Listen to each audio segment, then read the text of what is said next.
Q. Voilà, le 6. Voilà, le 7, regardez bien. Voilà, le 8. Voilà, et le 9. Voilà. Donc là, ce sont les chiffres en mandombe. Voilà. Bon, vous-même, vous avez vu que hein, j'ai un petit peu... attendez, est-ce que c'est ça? Je me souviens plus. C'est parce que ça fait un petit temps. Bon, le 1, il est assez facile, assez logique. Hein? Vous le voyez. Vous avez vu aussi qu'il ressemble au I. Hein? Donc si je rajoute le terme ici, vous avez vu que ça ressemble. Le 2, assez logique, c'est le U. Hein? On l'utilise dans l'écriture. Le 3, bon, le 3 aussi, bon, on peut, une fois qu'on voit le signe, on dit, ouais, franchement, ça peut donner, voilà. On peut l'identifier avec 1, 2, 3, voilà. Par exemple, hein, vous voyez que ça ressemble au E. Le 4, ici, ça ressemble fort au 4 retourné du chiffre arabe. Hein, vous voyez le 4 qu'on écrit dans certaines polices, hein. Mais c'est le O, en fait, hein. Donc, c'est quelque chose aussi qui va être facile à retenir pour vous. Surtout si vous les utilisez beaucoup, ça va être un jeu. Le 3, le 5 plutôt, excusez-moi. Oui, voilà, donc celui-là, je l'ai confondu avec le 3 au début, hein. Donc c'est la preuve, voilà, pour vous dire. Moi-même, j'apprends, bon, je ne me suis pas attardé dessus, vraiment, c'est pour ça que, voilà, quoi, hein. Donc ça, c'est le 5. Vous pouvez compter aussi 1, 2, 3, 4, 5. Bon, est-ce qu'on trouve 1, 2, 3, 4? Ouais, 1, ouais, ici, plutôt 1, 2, 3, 1, 2, 1. Bon, il y a des moyens de les découvrir hein, facilement. Est-ce qu'on trouve ce genre de conneries? 1, 2, 3, 4, 5, 6. Bon, à partir de là, vous allez deviner que on peut plus retrouver ce genre de... Voilà, ici j'ai trouvé un 1, j'ai trouvé 2 barres, 3 barres. 1, 2, 3, 4. 1, 2, 3, 4, 5. 1, 2, 3, 4, 5, 6. Mais à partir de là, c'est autre chose. Hein. Enfin bref. Bon, voilà, on est parti du 6. On n'avait plus d'autres symboles pour distinguer. Mais est-ce que vous vous rappelez ce que je vous avais expliqué? Attendez, hein, je vais essayer de voir si je peux aller chercher ça très vite. Ah, voilà. Vous vous rappelez qu'on avait fait, que j'avais fait cette chose-là? Et que j'avais dit qu'on n'avait plus... On avait découvert que ça donnait pas la même... voilà, ça donnait... on espérait obtenir cela, mais on l'a pas obtenu. Vous voyez que si j'enlève ces barres-là, j'obtiens exactement le même symbole ici. Mais comme on avait rajouté cette barre-ci, hein, que j'appelle voilà ici, qui porte un autre nom, attention dans le mandombe, mais les noms, c'est pas un problème. Ce qu'il faut savoir, c'est que ça fait. Hein, donc, voilà. Lorsque je rajoute la barre et que je fais ma permutation hein, selon un axe horizontal, j'obtenais ça, qui n'a rien à voir avec ça. Et si je refaisais de ceci hein, la même chose, j'obtenais un autre terme qui se trouve là. Vous voyez, lorsque je fais la permutation de ceci, j'obtenais ça. Donc vous avez vu, en fait, on les a tout simplement réutilisés. Hein. Donc on a dit que ces termes-là appartiendraient dorénavant au mandombe et on les a réutilisés pour faire les chiffres. Voilà. Donc on va récapituler. Donc 1, 2, 3, 4, 5, 6, 7, 8, 9. Et alors le 0 hein, je vais vous montrer le 0. Alors ouvrez bien, enfin, ouvrez vos yeux. C'est quelque chose que vous avez déjà vu. Hein. Ouais, je veux mieux le faire hein, parce que c'est comme quelque chose de symétrique. Voilà. Bon, j'ai raté mon coup là. On va y arriver. Voilà, donc ça c'est le 0. Ok. Hein, donc un triangle isocèle avec un sommet au-dessus, hein, une espèce de pyramide. C'est le 0. Voilà. Là j'ai reconstitué tous les noms, tous les chiffres au mandombe. Alors, on va supprimer ceci, on n'en a plus besoin. Donc voilà, voici les chiffres mandombe. Donc voilà, 1, 2, 3, 4, 5, 6, 7, 8, 9 et 0. Hein? Donc Moko, Mibale en lingala, Misato, Mine. Le 5, je ne le connais pas. Le 6, je ne le connais pas. Le 7, je ne le connais pas. Le 8, je ne le connais pas. Le 9, Libois, parce que ça, j'avais regardé. Et le 0, va savoir, je ne le connais pas non plus. Je me demande même s'il y a une définition pour ceci. Bon, dans la vie, le 0 ne sert à rien. Hein. Si vous avez 0 argent, ben, vous ne pouvez rien faire. Le néant, quoi. Hein. Dans les mathématiques, ça peut quand même servir à quelque chose. Donc, voilà. C'est aussi la preuve, hein. Bon, moi je sais parler la langue, compter tout ça, je sais pas utiliser, je sais pas, je connais pas tous les chiffres, hein. Ensuite les dizaines et tout ça, j'ai déjà regardé, mais je vois que ça se complique fort. D'ailleurs, ça devient très long, il faudrait trouver des moyens de diminuer un peu les termes, hein. Et il y a des moyens, j'ai déjà cherché après des moyens pour faciliter aussi, par exemple 12 500, le dire en lingala, ben, faciliter sa prononciation et pour faciliter la tâche en quelque sorte. Et qu'est-ce que je voulais dire? Voilà, on a besoin justement des chiffres, on a besoin de les avoir dans nos langues africaines natales. Pourquoi? Parce que avec ces chiffres-là, ainsi que les applications qu'on donnerait dans nos langues natales, ben, on pourrait apprendre les sciences aux Africains dans leur langue natale. Et donc, les Africains, ils n'auraient pas besoin d'apprendre le français pour pouvoir apprendre les mathématiques, la géométrie, la chimie et tout ça. Ils pourraient le faire avec leur langue natale. Et ça nous donnerait aussi, quoi, une souveraineté. Ça nous donnerait aussi l'envie de faire les choses à notre manière et non à la manière des autres. Parce qu'à force d'apprendre les choses dans la langue des autres, on commence à vouloir apprendre aussi à devenir comme eux, à se comporter comme eux. Les expressions, les langues, c'est des choses très... hein. Vous avez déjà entendu par quelqu'un qui parle en lingala, si vous êtes congolais. Vous avez vu que quand on parle en lingala, on parle avec des autres tonalités.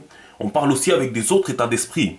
Quand on parle en français, on parle avec des autres états d'esprit. Regardez comment je vous parle maintenant. Hein? Mais si on a lobby lingala, on a déjà que le comportement est changé. Au moni, attends, nous utiliser donc nous ça et momo en français. Mais au moment que le comportement est changé, et puis il état d'esprit moussoussou. Donc, nous avons vif, boy, oso comprendre. Donc, vous avez vu vous-même quand je parle en lingala, même si bon, le lingala est fort truffé de mots français, ça c'est la faute des gouvernements là-bas qui veulent pas promouvoir la langue des pays.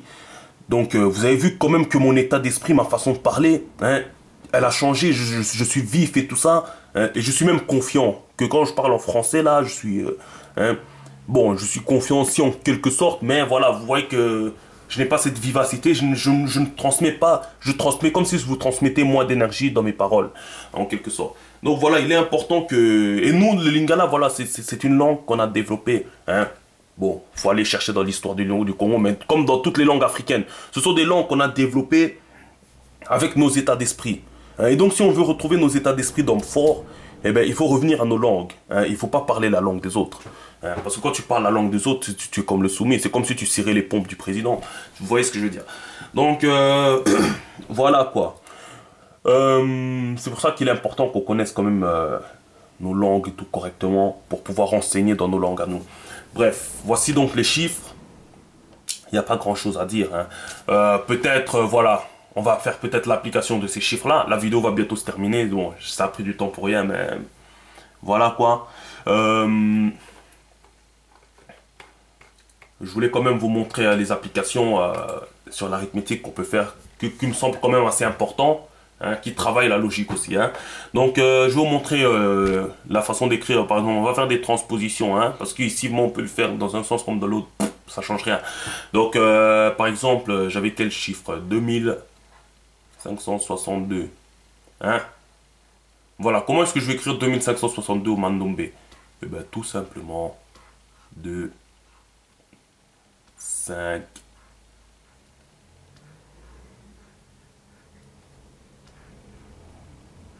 voilà, 2562, tout simplement au Mandombe. Voilà ce que ça donne. Donc, comme vous avez vu, le 2 est à son endroit, le 5 à son endroit, le 6. Vous voyez quoi? L'ordre n'a pas de problème. Je pense que c'est un ordre logique. Je ne sais pas si vous êtes déjà renseigné sur les écritures que les Égyptiens utilisaient. Hein. Eux, c'était pas des symboles comme ça, c'était vraiment des dessins. Donc il y avait un oiseau, par exemple une personne qui était assise et qui levait les bras en forme d'oiseau, ça représentait un 1000 si je me sens. Un escargot c'était 100 ou un truc comme ça. Et ainsi de suite quoi. Donc ils avaient déjà compris, bon ils avaient déjà cette idée de faire passer le plus grand nombre de vents et les autres qui se suivent. Donc vous voyez comme dans l'écriture ici, le 2 ici, le 2 il est devant, c'est pas parce qu'il est plus petit que le 5 ou... Bon, je pense que vous comprenez à quoi. Le 2 représente en fait un 2000. Hein. D'abord vous avez le 2000, ensuite vous avez les 500, ensuite le 60, le 2. Il y a une certaine pertinence dans la valeur, la quantité. Hein, la quantité, comment dire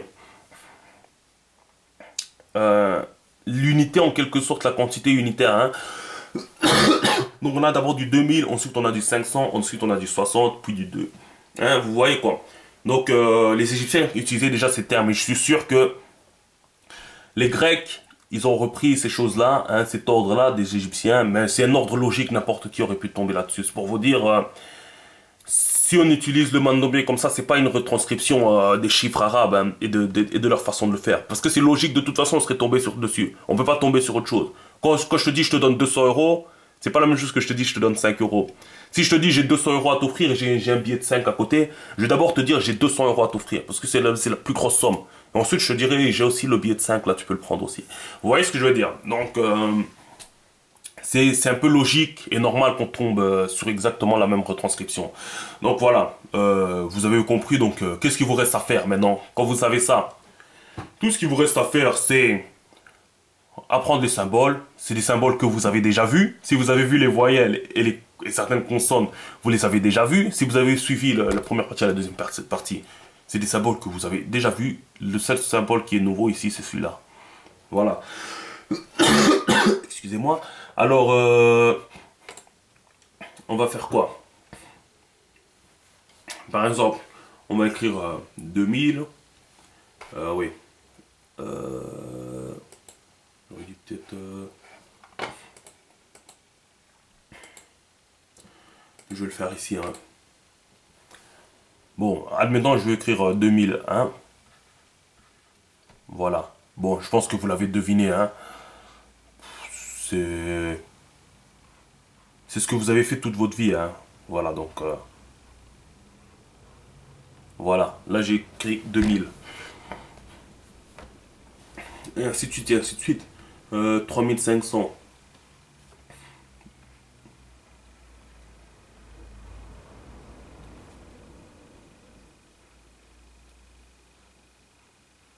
Voilà. Ici en dessous. Donc, voilà quoi, c'est pas... rien de complexe.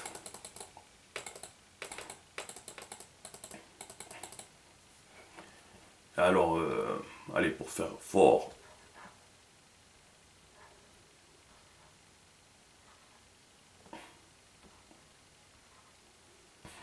Mhm.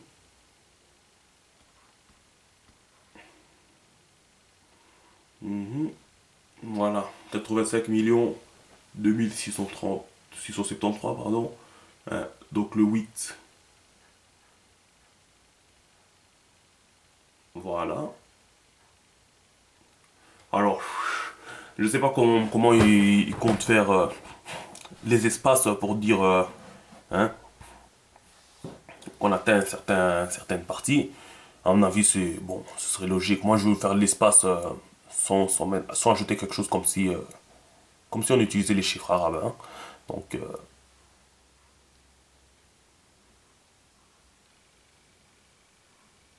voilà. Et 673. Le 7, c'est ouais.